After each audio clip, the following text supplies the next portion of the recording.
Bab 22. Benih-benih spiritual. Pengantar bab 22. Dalam pelajaran bab 22 ini, Anda akan mengetahui bahwa pikiran adalah benih-benih spiritual. Bila ditanam di pikiran bawah sadar, benih ini cenderung bertunas dan bertumbuh. Namun sayangnya, seringkali buahnya tidak sesuai dengan kesukaan kita. Berbagai jenis peradangan, kelumpuhan, kegugupan, dan kondisi berpenyakit umumnya adalah manifestasi dari rasa takut, cemas, susah, khawatir, iri, benci, dan pikiran sejenisnya. Proses kehidupan dijalankan oleh dua metode yang terpisah.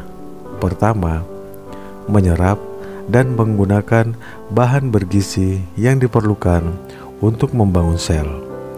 Yang kedua, mengurai dan mengeluarkan bahan-bahan sisa. Semua kehidupan bergantung pada aktivitas konstruktif dan destruktif ini, karena hanya makanan, air, dan udara yang dibutuhkan untuk konstruksi sel. Urusan memperpanjang usia hidup tampaknya bukanlah hal yang amat sulit. Mungkin aneh bila dikatakan bahwa aktivitas kedua atau aktivitas destruktiflah yang merupakan penyebab semua penyakit.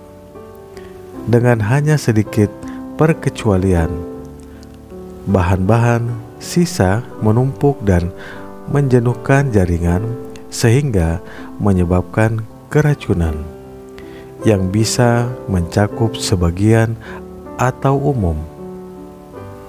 Bila keracunannya hanya sebagian, gangguannya mungkin bersifat lokal. Bila umum, gangguannya akan mempengaruhi seluruh sistem.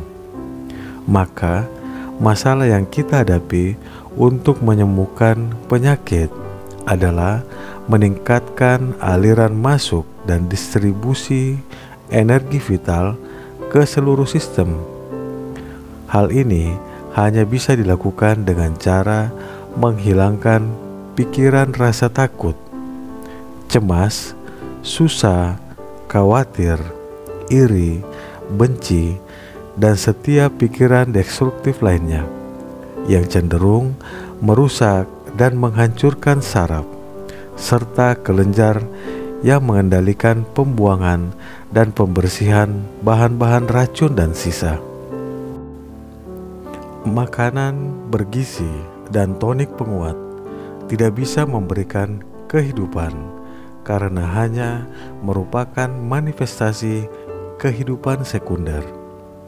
Manifestasi primer kehidupan dan bagaimana Anda berhubungan dengannya dijelaskan pada pelajaran bab ini. Saya merasa terhormat melampirkannya di sini. Materi bab 22. 1. Pengetahuan sungguh tak bernilai harganya. Dengan menerapkan pengetahuan, kita dapat merangkai masa depan kita seperti yang kita inginkan. Bila kita menyadari bahwa karakter kita sekarang, lingkungan kita sekarang, dan kemampuan kita sekarang, dan kondisi fisik kita sekarang, semuanya merupakan hasil dari metode berpikir di masa lampau, kita akan mulai memiliki konsep tentang nilai pengetahuan. 2. Jika kondisi kesehatan kita sekarang ini tidak seperti yang kita harapkan, periksalah metode berpikir kita. Marilah kita ingat bahwa setiap pemikiran menghasilkan kesan yang dipikirkan. Setiap kesan merupakan satu benih yang akan tertanam di dalam pikiran bawah sadar dan membentuk kecenderungan. Kecenderungan itu akan menarik pemikiran-pemikiran lain yang serupa. Sebelum hal itu kita sadari, kita sudah menuai panennya. 3. Jika pemikiran-pemikiran ini berisi kuman-kuman penyakit, panennya akan berupa penyakit, kebusukan, kelemahan, dan kegagalan. Pertanyaannya, apa yang sedang kita pikirkan? Apa yang sedang kita ciptakan? Apa panennya nanti? 4. Jika ada kondisi fisik apapun yang perlu diubah, hukum yang mengatur visualisasi akan berjalan efektif. Buatlah gambaran mental tentang kesempurnaan fisik. Simpanlah di pikiran sampai ia diserap oleh kesadaran. Melalui metode ini, sudah banyak orang yang berhasil menghilangkan penyakit ringan dalam waktu beberapa minggu. Melalui metode ini, ribuan orang telah berhasil menanggulangi dan menghancurkan berbagai gangguan fisik biasa dalam waktu beberapa hari, bahkan terkadang dalam waktu beberapa menit. 5. Melalui hukum getaran, pikiran mengendalikan tubuh. Kita tahu bahwa setiap tindakan mental merupakan suatu getaran, dan kita tahu bahwa semua bentuk hanyalah satu mode gerak, suatu kecepatan getaran. Maka getaran tertentu akan langsung mengubah setiap atom di tubuh. Setiap sel hidup terpengaruh dan seluruh perubahan kimiawi terjadi di setiap kelompok sel hidup. 6. Segala sesuatu di semesta menjadi apa adanya karena kecepatan getaran itu. Ubahlah kecepatan getaran, maka Anda mengubah sifat, kualitas, dan bentuk. Panorama alam yang luas, baik yang terlihat maupun yang tidak terlihat, terus-menerus diubah dengan sekedar mengubah kecepatan getaran. Dan karena pikiran adalah getaran, maka kita juga bisa menggunakan kekuatan ini. Kita bisa mengubah getaran sehingga terwujudlah kondisi yang kita inginkan di tubuh kita. 7. Kita semua menggunakan kekuatan ini setiap menit. Hanya saja sebagian besar dari kita menggunakannya secara tidak sadar, sehingga memproduksi hasil-hasil yang tidak diinginkan. Padahal yang penting adalah menggunakannya secara cerdas, sehingga yang diproduksi hanyalah hasil-hasil yang diinginkan. Ini tidak sulit, karena kita semua telah memiliki cukup pengalaman untuk mengetahui apa yang menghasilkan getaran-getaran yang menyenangkan di tubuh. Dan kita juga mengetahui penyebab yang memproduksi sensasi-sensasi yang tidak menyenangkan dan tidak diinginkan. 8. Yang diperlukan hanyalah berkonsultasi dengan pengalaman kita sendiri. Jika pikiran kita sudah dibuat gembira, progresif, konstruktif, berani, agung, baik, atau apapun lainnya yang diinginkan, berarti kita sudah menggerakkan getaran-getaran yang menimbulkan hasil-hasil tertentu. Bila pikiran kita dipenuhi rasa dengki, benci, iri hati, suka mengkritik, atau 1001 bentuk ketidakselarasan lainnya, berarti getaran-getaran tertentu sudah digerakkan untuk menimbulkan hasil-hasil lain yang berbeda sifatnya. Setiap kecepatan getaran ini, jika diteruskan, akan mengkristal di dalam bentuk. Di kasus pertama, hasilnya adalah kesehatan mental, moral, dan fisik. Namun, di kasus kedua, ketidakharmonisan dan penyakit. 9. Maka kita bisa memahami adanya kekuatan yang dimiliki pikiran atas tubuh. 10. Pikiran objektif mempunyai akibat-akibat tertentu di tubuh yang langsung dikenali. Bila seseorang mengatakan sesuatu yang Anda anggap lucu dan Anda tertawa, mungkin sampai seluruh tubuh Anda terguncang. Ini menunjukkan bahwa pikiran memiliki kendali atas otot tubuh Anda. Bila seseorang mengatakan sesuatu yang membangkitkan simpati Anda dan membuat Anda menangis, ini menunjukkan bahwa pikiran mengendalikan kelenjar tubuh Anda. Bila seseorang mengatakan sesuatu yang membuat Anda marah sehingga darah terpompa naik ke pipi Anda, ini menunjukkan bahwa pikiran mengendalikan sirkulasi darah Anda. Tetapi karena semua pengalaman ini adalah hasil tindakan pikiran objektif Anda atas tubuh, hasilnya hanya bersifat sementara yang segera berlalu dan kembali ke situasi sebelumnya. 11. Marilah kita lihat bagaimana berbedanya tindakan pikiran bawah sadar atas tubuh. Anda menderita luka. Ribuan sel lalu mulai bekerja untuk segera menyembuhkannya. Dalam waktu beberapa hari atau beberapa minggu, pekerjaannya selesai. Tulang Anda mungkin patah. Tidak ada ahli bedah di dunia yang bisa mengelas bagian-bagian itu menjadi satu.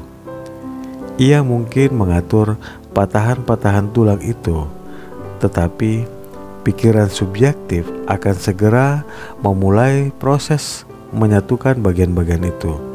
Dalam waktu singkat, tulang menjadi kokoh seperti sebelumnya.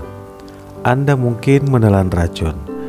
Pikiran subjektif akan segera mendeteksi bahaya dan melakukan usaha yang keras untuk menghilangkannya.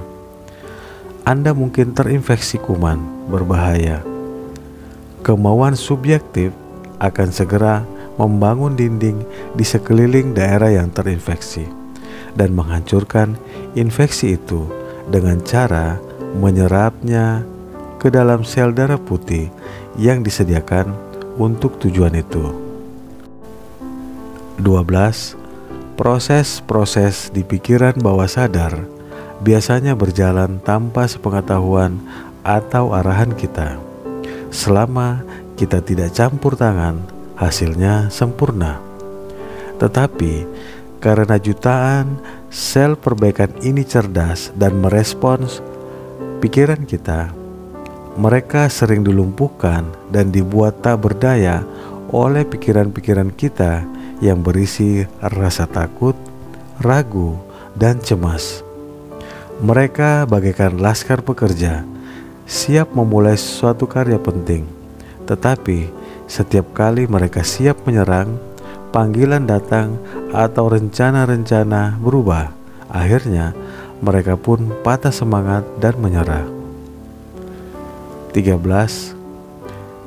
Cara menjadi sehat dilandasi oleh hukum getaran yang merupakan dasar semua ilmu. Ilmu ini dijalankan oleh pikiran, dunia dalam diri. Ini merupakan masalah usaha dan praktik individu. Dunia kekuatan kita berada di dalam diri. Jika kita bijaksana, kita tidak akan menyia-nyiakan waktu dan usaha untuk mencoba menangani akibat-akibat yang ada di luar diri, yang hanya merupakan cerminan refleksi luar. 14. Kita akan selalu menemukan penyebab di dunia dalam diri. Dengan mengubah penyebab, kita mengubah akibatnya. 15.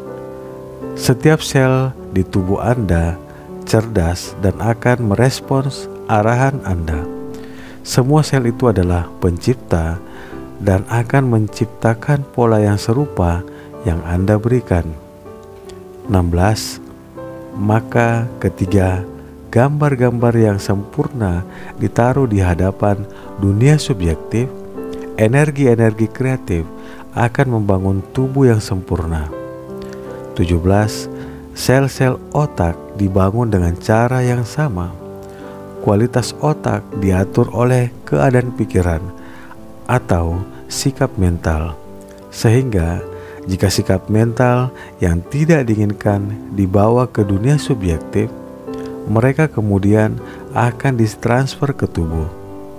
Maka kita bisa melihat bahwa jika kita ingin tubuh kita memanifestasikan kesehatan, kekuatan, dan vitalitas, hal-hal inilah yang harus menjadi pikiran yang mendominasi. 18. Dengan demikian, kita tahu bahwa setiap elemen tubuh manusia adalah hasil dari kecepatan getaran. 19. Kita tahu bahwa tindakan mental adalah kecepatan getaran. 20. Kita tahu bahwa kecepatan getaran yang lebih tinggi mengatur, memodifikasi, mengendalikan, mengubah, atau menghancurkan kecepatan getaran yang lebih rendah. 21. Kita tahu bahwa kecepatan getaran diatur oleh karakter sel-sel otak. 22. Akhirnya kita tahu caranya menciptakan sel-sel otak ini. 23. Maka kita tahu caranya membuat perubahan fisik apapun yang kita inginkan. Setelah memiliki pengetahuan tentang kekuatan pikiran yang bekerja sejauh ini, kita pun menjadi tahu bahwa kemampuan kita tak terbatas untuk menyelaraskan diri kita dengan hukum alam yang maha kuasa. 24. Pengaruh atau kendali atas tubuh oleh pikiran ini sudah makin dipahami secara umum. Banyak dokter yang semakin menaruh perhatian terhadap persoalan ini. Dr. Albert T. Schofield yang sudah menulis sejumlah buku penting tentang subjek itu menyatakan, secara umum subjek tentang terapi mental masih diabaikan di bidang medis. Tidak ada referensi di dunia ilmu fisiologi tentang kekuatan pengendali pusat yang menguasai tubuh demi kebaikannya, dan kekuatan pikiran atas tubuh jarang dibicarakan. 25. Tak diragukan lagi, banyak dokter menangani penyakit-penyakit saraf fungsional secara baik dan bijaksana. Tetapi yang menjadi persoalan adalah pengetahuan para dokter itu tidak diajarkan di sekolah, tidak dipelajari dari buku, karena sifatnya intuitif dan empiris atau pengalaman. 26. Padahal seharusnya tidak demikian. Kekuatan terapi mental seharusnya menjadi subjek pengajaran yang cermat, khusus, dan ilmiah di setiap sekolah kedokteran. Kita bisa mengetahui lebih mendalam tentang masalah salah pengobatan atau kekurangan pengobatan, dan menggambarkan hasil yang membawa malapetaka dari kasus-kasus yang terbengkalai. Tetapi tugas itu sungguh tidak menyenangkan. 27. Tidak ada keraguan bahwa beberapa pasien menyadari seberapa banyak mereka bisa membantu dirinya sendiri. Apa yang bisa dilakukan oleh pasien untuk dirinya sendiri, kekuatan-kekuatan yang bisa dia gerakkan belum diketahui. Kita cenderung percaya bahwa kekuatan-kekuatan itu jauh lebih besar daripada yang dibayangkan banyak orang, dan pasti akan digunakan lebih banyak lagi. Terapi-terapi mental bisa diarahkan oleh si pasien sendiri untuk menenangkan pikiran yang bergejolak dengan cara membangkitkan perasaan sukacita, harapan, keyakinan, dan cinta kasih dengan cara mensugesti motif untuk kegigihan melalui kerja mental yang teratur dengan mengalihkan pikiran dari masalah. 28.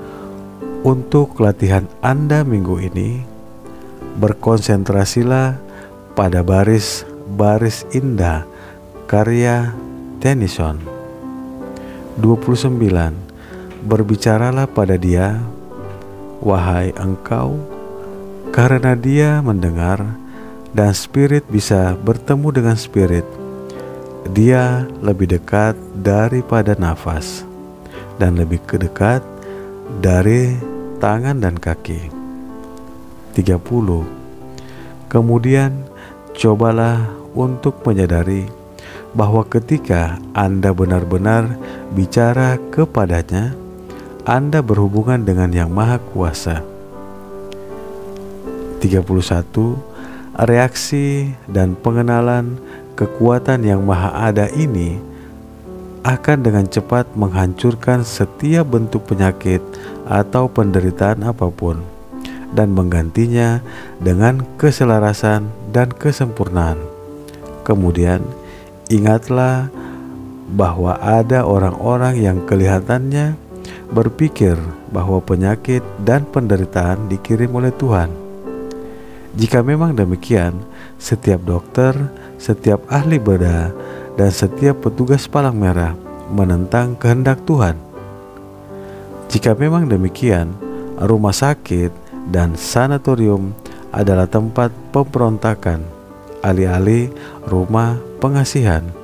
Tentu saja, penalaran cepat menjelaskan bahwa itu omong kosong. Tetapi ada banyak orang yang masih memiliki pikiran itu. 32. Kemudian, biarkan pikiran merenungkan fakta bahwa sampai sekarang pun teologi tetap mencoba mengajarkan pencipta yang mustahil. Pencipta yang menciptakan makhluk hidup yang mampu berbuat dosa dan kemudian mengizinkan mereka selamanya dihukum atas dosa-dosa itu. Tentu saja hasil dari ketidaktahuan ini adalah terciptanya rasa takut alih-alih cinta kasih. 33. Anda pun makin memahami manusia ideal, manusia yang diciptakan selaras dengan Tuhan, dan Anda makin siap menyadari pikiran yang menjadi sumber segalanya, yang membentuk, menegakkan, mempertahankan, memulai, dan menciptakan semua yang ada.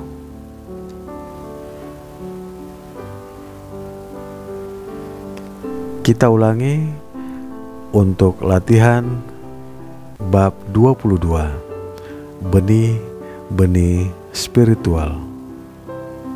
Berkonsentrasilah pada baris-baris indah karya Tennyson di bawah ini. Berbicaralah kepada dia, wahai engkau, karena dia mendengar dan spirit bisa bertemu dengan spirit. Dia lebih dekat daripada nafas dan lebih dekat dari tangan dan kaki. Kemudian cobalah untuk menyadari bahwa ketika Anda benar-benar berbicara padanya, Anda berhubungan dengan Yang Kuasa. Kita lanjutkan tanya jawab bab 22. 1. Bagaimana penyakit dilenyapkan? Dengan menyelaraskan diri kita dengan hukum alam yang maha kuasa. 2. Bagaimana prosesnya? Realisasi bahwa manusia adalah makhluk spiritual dan bahwa spirit itu pasti sempurna. 3. Apa hasilnya? Pengenalan yang sungguh-sungguh tentang kesempurnaan ini. Pertama, secara intelektual, lalu secara emosional, memunculkan manifestasi kesempurnaan ini. 4. Mengapa demikian? Karena pikiran bersifat spiritual dan karenanya juga bersifat kreatif, serta berhubungan dengan objeknya dan membuatnya termanifestasi. 5. Hukum alam apa yang dijalankan? Hukum getaran. 6. Mengapa hukum ini mengatur? Karena kecepatan getaran yang lebih tinggi mengatur, memodifikasi, mengendalikan, mengubah, atau menghancurkan kecepatan getaran yang lebih rendah. 7. Apakah sistem terapi mental ini dikenal umum? Ya, ada lebih dari 1 juta orang di negara ini yang menggunakannya dalam satu atau lain bentuk. 8. Apa hasil dari sistem pikiran ini? Untuk pertama kali dalam sejarah dunia, kemampuan penalaran tinggi yang dimiliki setiap orang bisa dipuaskan melalui kebenaran yang bisa dibuktikan, yang sekarang dengan cepat membanjiri dunia. 9. Apakah sistem ini bisa diterapkan untuk bentuk pasokan lainnya?